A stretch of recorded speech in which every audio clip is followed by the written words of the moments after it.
There'll be plenty of times where being a woman is probably not helping your career. So when it does help your career, take the opportunity and then stand out.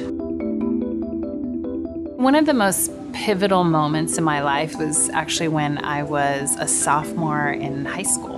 And my dad used to take me to speech contests, and that was a way for me to earn money to save for college. And I remember it was the Lions Club, and I was in the final round, and I lost. And I went home, and I was kind of complaining. And my father said to me, "You really have to be so good that they have to give it to you."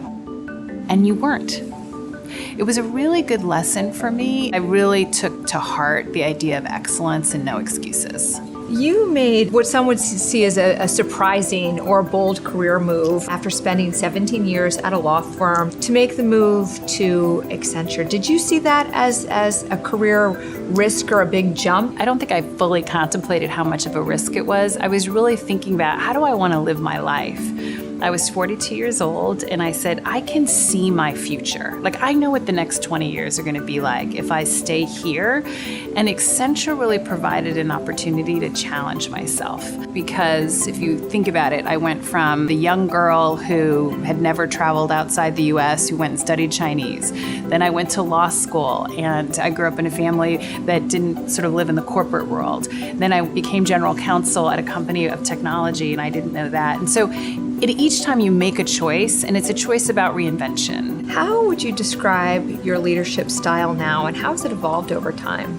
I've always been someone who has been collaborative, but I would say it's collaboration on steroids. I learned early in my career that tapping into the best people and not having an ego, like really knowing what you don't know and what you do know and how to bring teams together is how to be most effective. Throughout your career, you're someone who has always pushed yourself outside of your comfort zone. What pushes you outside of your comfort zone now? I feel like every day I'm being pushed outside my comfort zone because what we're doing as a company is trying to help our clients lead disruption instead of being disrupted. One of the ways that I keep myself kind of grounded is my husband bought this little sign that hangs on our wall, and it says, "If your dreams don't scare you, they're not big enough."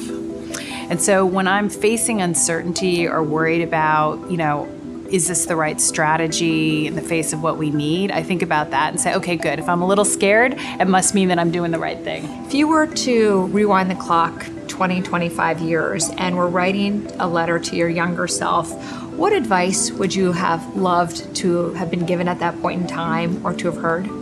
I would say to believe in yourself, because I've often worried and spent more time not having confidence, reached what I wanted to, and then realized, wow, I was a lot better than everyone else, right? And I think you really have to follow your instincts and have confidence to make the journey a little bit less stressful.